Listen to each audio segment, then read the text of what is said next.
सदाए हक न्यूज, हक व सदाकत की बेबाक आवाज। देखिए, वक्फ संशोधन बिल को लेकर आज सिर्फ छतरगाछ ही नहीं, पूरे हिंदुस्तान में, हिंदुस्तान के कोने कोने से जो है विरोध किया जा रहा है। जानते हैं क्यों? इसका एक कारण नहीं, कई कारण है। हम आपको वक्फ बिल के बारे में 3 चीज बता देना चाहते हैं। पहला, जो वक्फ बिल हमारा है, एक वक्फ बोर्ड है, इस पर कि एक डीएम द्वारा जो है शासन किया जाएगा। डीएम साहब जो है वक्फ बोर्ड को पूरी तरीके से कंट्रोल करेंगे। अगर डीएम साहब अगर चाहेंगे कि जो वक्फ की जमीन है उस पर आके वो जांच कराएंगे। अगर डीएम साहब अगर आए के चाहेंगे कि वक्फ बोर्ड को हटाना है तो डीएम साहब वक्फ बोर्ड को हटा देंगे। दूसरी सबसे बड़ी चीज ये है कि ये जो वक्फ बोर्ड है हमारा सिर्फ मुसलमानों का है, ये किसी गैर कौम के लिए नहीं है, किसी अलग धर्म के लिए नहीं है। लेकिन इस वक्फ बोर्ड में किसी एक धर्म का नहीं, आप कोई भी धर्म को जो है धर्म के एक सदस्य को बना सकते हैं। इस बिल का आने के बाद मुसलमानों के साथ जो अत्याचार होने जा रहा है ये काबिले बर्दाश्त नहीं है। और एक चीज जो आपको बता दे कि वक्फ ट्रिब्यूनल कोर्ट जो है, वक्फ का जो एक्ट होता है, ये इसका एक अंतिम फैसला होता है। इसके बाद कोई फैसला नहीं माना जाता है। अगर कोई व्यक्ति चाहेगा या डीएम साहब खुद चाहेंगे इसको अगर चैलेंज करने के लिए, तो वक्फ ट्रिब्यूनल के बारे में जाके हाई कोर्ट में जाके वो जो है चैलेंज कर सकते हैं कि भाई ये गलत है, ये जमीन को प्रमाण देना पड़ेगा, इसका प्रमाण क्या है।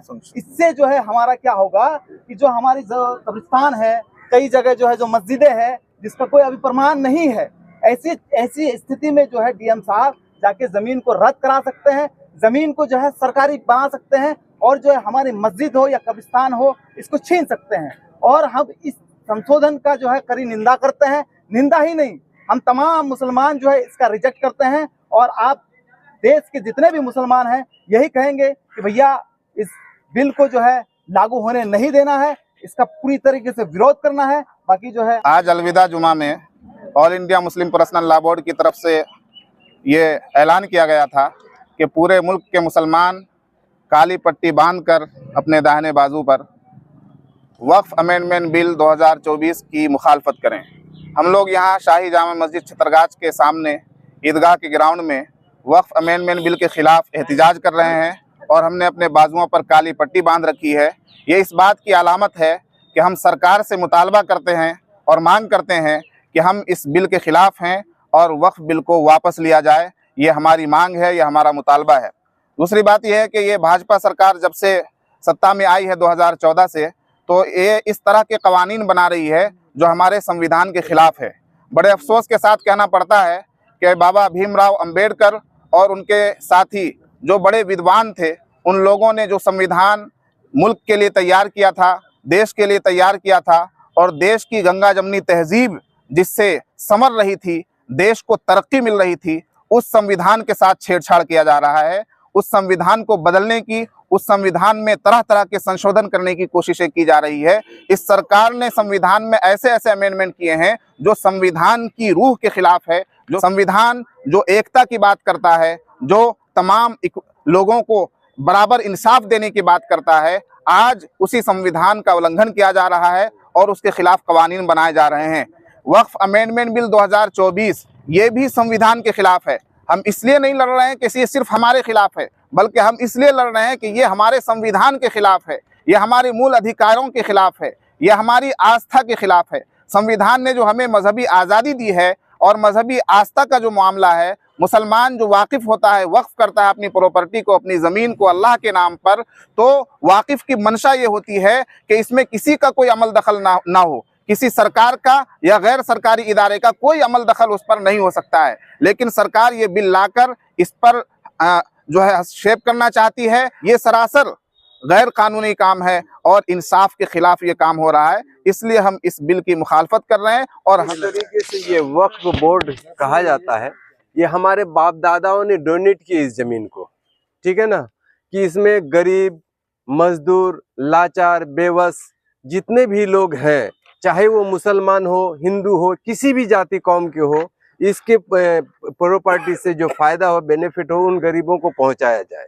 और इसका एक ट्रस्ट बना दिया गया, इसे वक्फ बोर्ड हम लोग कहते हैं।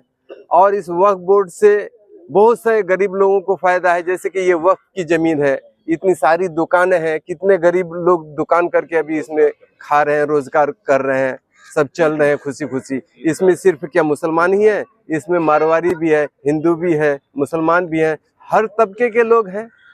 तो इसी तरीके से जो अभी मंदिर ट्रस्ट है या गुरुद्वारा ट्रस्ट है, उसमें क्या मुसलमानों को कोई जिम्मेदारी दी जाएगी?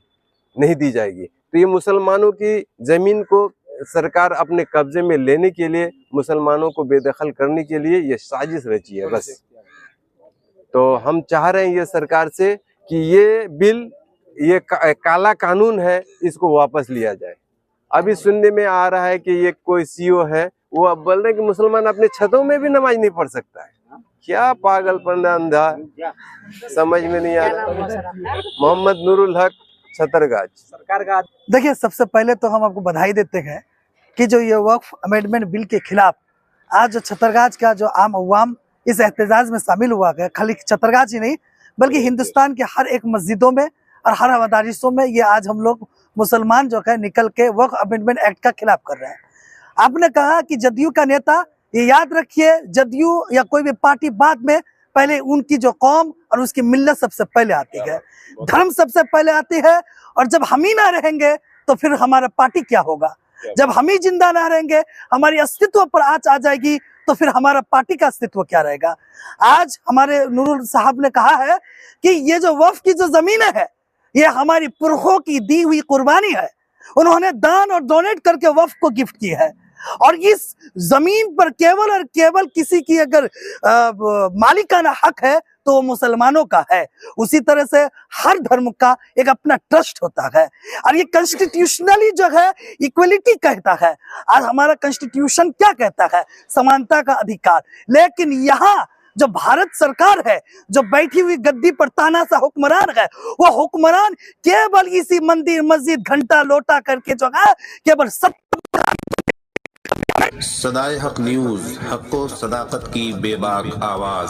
अगर आपने अब तक हमारा चैनल सब्सक्राइब नहीं किया है तो सब्सक्राइब करने के साथ घंटी के निशान को भी फ़आल कर दीजिए। शुक्रिया।